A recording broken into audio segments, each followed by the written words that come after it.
आज आपण घटक 3 दैनंदिन व्यवहारातील एकके वापरण्याची क्षमता यामधील पहिला घटक आहे रुपये पैसे रूपांतरण व त्यावर आधारित उदाहरणे हा घटक आपण पाहणार आहोत। तर पहा, यामध्ये आपल्याला रुपये पैसे यावरील उदाहरणे सोडवताना रुपये रुपये आणि पैसे पैसे अशी बेरीज किंवा वजाबाकी करावी लागणार आहे। याच्यामध्ये पहा, एक गोष्ट लक्षात ठेवायची, रुपयांमध्ये पैसे मिळवायचे नाहीत किंवा पैशांमध्ये रुपये मिळवायचे नाहीत, तर रुपयांमध्ये रुपयेच मिळवायचे किंवा वजा करायचे आणि पैशांमध्ये पैसेच मिळवायचे किंवा वजा करायचे, रुपये पैसे असं करायचं नाही आहे। तर पहा, आता आपण ही रूपांतरणं पाहूयात की रुपये म्हणजे किती पैसे। पहा, 1 रुपया म्हणजे 100 पैसे, हे अगदी लक्षात ठेवणं गरजेचं आहे, हे पाठ करून टाकायचं सर्व मुलांनी। अर्धा रुपया म्हणजे 50 पैसे। पहा, 1 रुपयाचे जर 100 पैसे असतील तर अर्धा रुपयाचे 50 पैसे होतात। पाव रुपया त्याच्यापेक्षा अर्धे, अर्ध्याच्या निम्मे पाव, म्हणून 50च्या निम्मे 25, पाव रुपया म्हणजे 25 पैसे। 2 रुपये म्हणजे 200 पैसे, 1 रुपया जर 100 पैसे तर 2 रुपये 200 पैसे। पावणे किंवा पावणे रुपया किंवा पाऊण रुपया म्हणजे 75 पैसे। सव्वा रुपया म्हणजे 1 पूर्ण आणि पाव पैसे म्हणजेच 125 पैसे। 1.5 रुपया म्हणजे 1 रुपया पूर्ण आणि अर्धा रुपया म्हणजे 150 पैसे आणि पावणे 2 रुपये म्हणजे 175 पैसे। व्यवसाय पाहूयात। पहिला प्रश्न, 150 पैसे बरोबर किती रुपये? 150 पैशांचे किती रुपये होतात? पहा, 150 पैसे याचंच आपण कसं करू शकतो, 150 म्हणजे 100 पैसे आणि 50 पैसे। पहा, 150 पैशांचंच आपण विभाजन कसं करू शकतो, 100 पैसे आणि 50 पैसे। आता 100 पैसे म्हणजेच 1 रुपया पूर्ण होतो, 1 रुपया म्हणजेच 100 पैसे म्हणजे 1 रुपया पूर्ण आणि ते 50 पैसे म्हणजे अर्धा रुपया। याप्रमाणे 1 रुपया पूर्ण आणि अर्धा रुपया, 1 आणि अर्धा असे मिळून 1.5 रुपये होतात, म्हणजेच 150 पैसे म्हणजेच 1.5 रुपये। पर्याय पहिला पहा, 1.5 रुपये। प्रश्न 2, 80 पैसे अधिक 90 पैसे बरोबर किती पैसे होतात? पहा, आपण आधी सूचना वाचलेली आहे की पैशांची बेरीज रुपयांची बेरीज करायची। इथं दोन्हीही ठिकाणी आपल्याला बेरीज करण्यासाठी पैसे आणि पैसेच दिले आहेत, तर यांची आपण बेरीज करू शकतो। 80 पैसे आणि 90 पैसे। पहा, इथे पैशांची बेरीज आपण करूयात। 80 पैसे 90 पैसे यांची जर बेरीज केली तर 0 0 0 येतात आणि 8 अधिक 9 बरोबर 17 म्हणजेच 170 पैसे। चारही पर्याय जर पाहिले तर आपल्याला 170 पैसे ते चौथ्या पर्यायामध्ये दिलेले आहेत। 80 पैसे अधिक 90 पैसे बरोबर 170 पैसे होतात। प्रश्न तिसरा, 25 पैशांना 1 याप्रमाणे 8 रंगीत खडू किती रुपयांचे? पहा, इथे 25 पैशांना 1 आणि असे 8 रंगीत खडू आपल्याला घ्यायचे आहेत। एका खडूची किंमत 25 पैसे आहे, मग 25 25 25 अशी 8 वेळा आपल्याला त्याची किंमत काढायची आहे किंवा ती किंमत एकत्र करायची आहे। मग 25 25 25 ही 8 वेळा बेरीज करण्यापेक्षा आपण त्याचे काय करू शकतो, आपण त्याचा काय करू शकतो, गुणाकार करू शकतो। 25 ची बेरीज 8 वेळा करण्यापेक्षा 25ला जर 8 ने गुणलं तर आपला गुणाकार लवकर येतो किंवा आपल्याला लवकर उत्तर मिळू शकतं। पहा, इथे आपण चित्राच्या माध्यमातून जर समजून घेतलं तर पहा, इथे 8 खडू दिलेले आहेत आणि प्रत्येक खडूची किंमत जर 25 25 25 पैसे अशी जर दिलेली आहे आणि 8 खडूंची जर आपल्याला किंमत एकूण काढायची असेल तर अशा वेळेला एकाच संख्येची जर पुन्हा पुन्हा बेरीज जर असेल तर अशा वेळेला आपण त्यांचा काय करतो, गुणाकार करतो। 25 ची बेरीज जर 8 वेळा करायची असेल तर 25 गुणिले 8 जर आपण केलं तर 8 पंचे 40, वरती 4 हातचा, 8 दुने 16 आणि 4 20, तर 200 पैसे असं आपलं उत्तर आलेलं आहे। परंतु जर आपण प्रश्न पाहिला तर आपल्याला पैसे विचारले नाहीत, 8 खडू घेण्यासाठी किती पैसे लागतील असं विचारलं नाही, तर 8 खडू घेण्यासाठी किती रुपये लागतील विचारलेलं आहे, तर आपल्याला या पैशांचे काय करायला लागणार आहेत, रुपये करायला लागणार आहेत. पहा, पैशांचे रुपये करणे. 200 पैसे म्हणजेच काय, 2 रुपये. जर उत्तर विचारलं असतं किती पैसे लागतील, तर 200 पैसे अगदी बरोबर आलं असतं. परंतु इथे जर रुपये विचारलेत तर 200 पैसे म्हणजेच 2 रुपये. 100 पैसे 1 रुपया, 200 पैसे 2 रुपये, याप्रमाणे 2 रुपये लागतील. तर आपण पर्याय पाहूयात. पहा, इथं जर आपण पाहिलं तर 200 रुपये हा सुद्धा पर्याय आहेत, पण आपलं उत्तर 200 रुपये नाही 200 पैसे आलं होतं. आपल्याला त्या 200 पैशांचे आपण रुपये केले तर त्याचे 2 रुपये होतात, म्हणून पर्याय दुसरा. प्रश्न 4, पुढीलपैकी चुकीची जोडी कोणती? पहिला पर्याय 4.25 रुपये बरोबर 4 रुपये 25 पैसे, हे पण बरोबर आहे. 12.5 रुपये म्हणजे 12 रुपये 50 पैसे. 9.25 रुपये म्हणजे पहा, 9.25 म्हणजे 10पेक्षा पावभाग कमी, पण इथे 10पेक्षा तर जास्त दिले, 10 रुपये आणि वरती 75 पैसे सुद्धा दिलेले आहेत. म्हणजे हे 9.25 आहेत का? नाही, 10पेक्षा कमी असतील तर ते 9.25 आणि 9.25 म्हणजे 9 रुपये 75 पैसे, म्हणजे ही चुकीची जोडी दिलेली आहे. आणि शेवटची जोडी पाहूयात, 1.25 रुपया म्हणजे 1 रुपया 25 पैसे, ही जोडी सुद्धा बरोबर आहे. मग चुकीची जोडी फक्त 1, 3 नंबरची. प्रश्न 5, वासंतीने 8 रुपये 50 पैसेचे पेन आणि 4 रुपये 50 पैसे रुपयाची वही घेतली, तर तिचा एकूण किती रुपये खर्च झाला? पहा, इथे आता आपल्याला ही संख्या वाचताना ना, हे मध्ये जो टिंब दिलाय, टिंबाच्या पुढचे पैसे असतात आणि टिंबाच्या मागचे हे रुपये असतात. म्हणजे 8 हे रुपये आहेत आणि 50 हे पैसे आहेत. इथे सुद्धा 4 हे रुपये आहेत आणि 50 हे पैसे आहेत. 4 रुपये 50 पैसे ची वही घेतली तर एकूण किती खर्च झाला? पहा, आता एकूण खर्च काढायचे म्हणजे आपल्याला काय करायचे आहे, बेरीज करायची आहे. पेनाच्या किमतीची बेरीज आणि वहीच्या किमतीची बेरीज करायची आहे. ही बेरीज करताना सुद्धा आपल्याला हे 8 रुपये आणि 4 रुपये एकत्र करायचे, 50 पैसे आणि 50 पैसे म्हणजे पैशांची बेरीज आणि रुपयांची बेरीज करायची आहे. तर ती कशी करायची आपण पाहूयात. पहा, आता रुपये पैशांची बेरीज करताना याप्रमाणे मांडणी करायची आहे. रुपयेच्या खाली रुपये, पैशांच्या खाली पैसे लिहायचे. आणि आता बेरीज करताना अगोदर जसं आपण एकक दशकाची बेरीज करताना अगोदर एककाची बेरीज नंतर दशकाची, तर त्याचप्रमाणे अगोदर पैशांची बेरीज आणि नंतर रुपयांची बेरीज करायची आहे. पहा, 50 पैसे आणि 50 पैसे 1 रुपया याप्रमाणे करू शकतो, किंवा एक अंकाची बेरीज केली, 0 5 आणि 5 10 येतात. तर इथे एक 0 देऊन त्यातला 1 हातचा वरती जातो, म्हणजेच 50 पैसे म्हणजे 100 पैसे म्हणजेच 1 रुपया, तो रुपया होतो. म्हणून आपण तो रुपयाच्या घरामध्ये त्याचा हातचा द्यायचा आहे. पहा, 8 आणि 1 9, 9 आणि 4 13. पहा, मध्ये टिंब दिला, टिंबाच्या डावीकडचे रुपये आणि उजवीकडचे पैसे, म्हणजे ते एकूण खर्च किती झाला, 13 रुपये 0 पैसे. 0 पैसे म्हणजे काहीच पैसे नाही, म्हणजेच 13 रुपये खर्च झाला. किती खर्च झाला एकूण? 13 रुपये. पहा, पर्याय दुसरा इथे दिलेला आहे, 13 रुपये खर्च झालेला आहे. प्रश्न 6, 9.5 रुपये म्हणजे किती पैसे?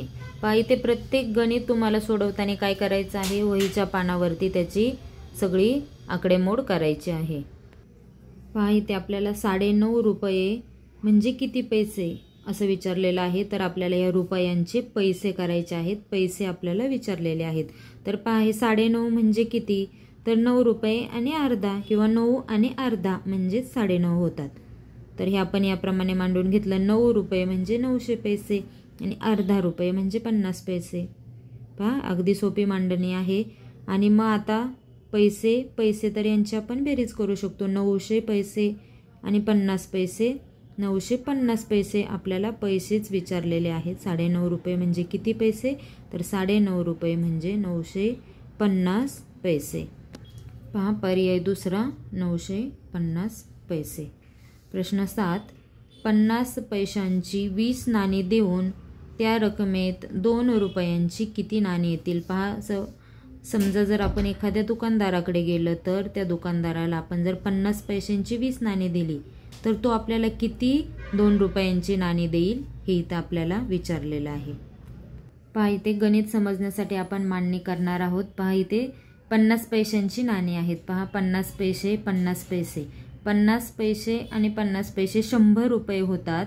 जर 2 नाणी आपण घेतली 50 पैशांची तर आपले 100 पैसे होतात. 100 पैसे म्हणजेच 1 रुपया. म्हणजेच 2 नाणी जर आपण दुकानदाराला दिली तर आपला 1 रुपया आपण दुकानदाराला देणार आहे. 2 नाण्यांचा 1 रुपया. पहा इथे जर 2 नाणी दिली तर 1 रुपया आपण दुकानदाराला देत आहोत. 4 नाणी जर दिली तर 2 रुपये. 6 नाणी दिली तर 3 रुपये देणार. 8 नाणी जर दिली तर 4 रुपये आपण दुकानदाराला देणार. 10 नाणी जर दिली तर 5 रुपये आपण दुकानदाराला देणार. पहा 10 नाणी दिली तर 5 रुपये देणार. म्हणून 20 नाणी जर दिली तर आपण त्याच्या डबल 10 रुपये आपण दुकानदाराला देणार आहोत. पहा 10 रुपये जर आपण दुकानदाराला दिले तर आपल्याला 2-2 रुपयांचे किती नाणे तो देईल तर 2-2 रुपयांची तो आपल्याला 5 नाणी देऊ शकतो. जर 5 नाणी जर घेतली आपण 2 रुपयांची तर त्याचे 10 रुपये होतात. आपण जर 20 नाणी देऊन जर 10 रुपये दुकानदाराला देणार असू तर दुकानदार आपल्याला 2 रुपयांची 5 नाणी देणार आहे ज्यांची किंमत 10 रुपये असणार आहे. 10 रुपये जर आपण दिले तर तो 10 रुपये किमतीचीच नाणी आपल्याला देणार आहे. तर 2 रुपयाची 5 नाणी घेतली तरच त्याचे 10 रुपये होतात. तर अशा पद्धतीने जर आपण 20 नाणी जर दिली दुकानदाराला 50 पैशांची तर तो आपल्याला 2 रुपयांची 5 नाणी देईल.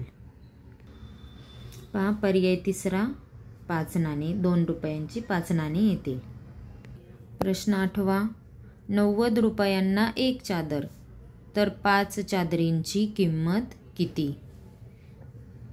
पहा गणिती मांडणी वहीमध्ये करून घ्यायची आहे आणि मगच अशा प्रकारची सर्व गणिताचं कुठलंही उदाहरण असू देत ते तुम्हाला वहीवरतीच सोडवायचं आहे आणि मगच त्याचं उत्तर तुम्हाला लिहायचं आहे.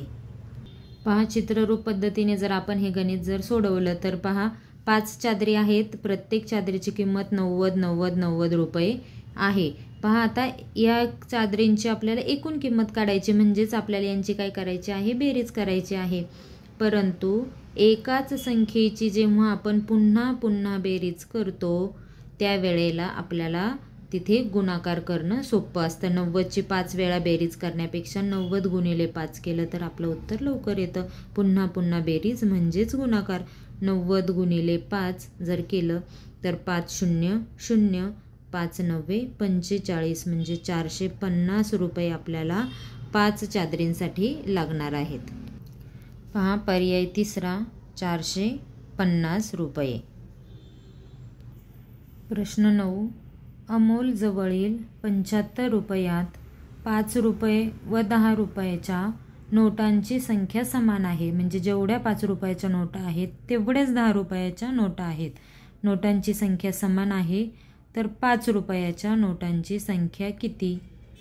तर 5 रुपयाच्या नोटांची संख्या किती. पहा आपल्याला एकूण 75 रुपये हवे आहेत आणि नोटांची संख्या सुद्धा समान हवी. तर पहा एक नोट जर घेतली 5 रुपयाची एक नोट तर त्याचे 5च रुपये होतील आणि 10 रुपयाची जर एक नोट घेतली तर 10च रुपये होतील आणि दोन्ही नोटांचे मिळून 15 रुपये होतील. परंतु आपल्याला 75 रुपये हवे आहेत. आता जर 2-2 नोटा जर घेतल्या 5च्या 2 नोटा घेतल्या तर 10 रुपये होतील आणि 10च्या 2 नोटा घेतल्या तर 20 रुपये होतील. अशा प्रकारे मिळून एकूण 30 रुपये होतील. इथेही आपले 75 रुपये होत नाही सारख्या नोटा घेऊन. मग आता आपण 3-3 नोटा घेऊयात. 5च्या 3 नोटा 15 रुपये होतात आणि 10च्या 3 नोटा 30 रुपये होतात. तर 15 आणि 30 असे 45 रुपये इथे होतात. इथेही 3 नोटा घेऊन सुद्धा आपले 75 रुपये होत नाहीत. आता पहा 4 नोटा जर घेतल्या 5च्या जर 4 नोटा घेतल्या तर 20 रुपये आणि 10च्या जर 4 नोटा घेतल्या तर 40 रुपये. याप्रमाणे 20 आणि 40 60 रुपये होतात. म्हणजे 4 नोटा घेऊन सुद्धा 75 रुपये होत नाहीत. आता आपण 5-5 नोटा घेऊयात. पहा 5 रुपयाच्या 5 नोटा 25 रुपये आणि 10 रुपयाच्या 5 नोटा 50 रुपये आणि 25 अधिक 50 जर केले तर 75 रुपये होतात. म्हणजे इथे आपण पहा जर 5 आणि 10 रुपयाच्या जर आपण 5-5 नोटा घेतल्या सारख्या तर आपले 75 रुपये होतात. आणि आपला प्रश्न काय आहे 5 रुपयाच्या नोटांची संख्या किती? तर पहा 5 रुपयाच्या आपण 5 नोटा घेतल्या आणि 10 रुपयाच्या सुद्धा 5च, कारण नोटांची संख्या समान आहे. पर्याय चौथा 5 नोटा घ्याव्या लागतील. प्रश्न 10. राणीजवळ 5 रुपये 75 पैसे आणि नेहाजवळ 4.25 रुपये आहेत. तर राणीजवळ नेहापेक्षा किती रक्कम जास्त आहे? पहा किती रक्कम जास्त आहे हे लिहायचे, परंतु आपल्याला काय करायचे, राणी आणि नेहाजवळच्या दोघींचेही रुपये आपल्याला अंकात हवे आहेत. नेहाचे रुपये इथे अक्षरात दिले असल्यामुळं आपण यांची बेरीज किंवा वजाबाकी करू शकत नाही. तर हे 4.25 रुपये पहिले आपल्याला अंकात लिहायला लागतील. 4.25 म्हणजे किती?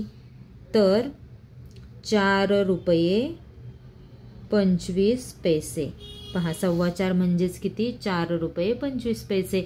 आता राणी आणि नेहा दोघांचेही आपल्याला अंकात संख्या किंवा रुपये मिळालेले आहेत. आता पुढील प्रश्न पहा. राणीजवळ नेहापेक्षा किती रक्कम जास्त आहे? पहा किती जास्त किती कमी असा जेव्हा प्रश्न असेल तेव्हा आपण त्यांची वजाबाकी करतो. तर आपल्याला आता राणीकडे जास्त रुपये आहेत आणि नेहाकडे कमी आहेत, तर राणीच्या रुपयांमधून आपल्याला नेहाचे रुपये वजा करायला लागणार आहेत. पहा याप्रमाणे गणिती मांडणी करून आपल्याला वजाबाकी करावी लागेल. एकक दशकाची जशी करतो तसे रुपये पैसे याप्रमाणे मांडायचे आहेत.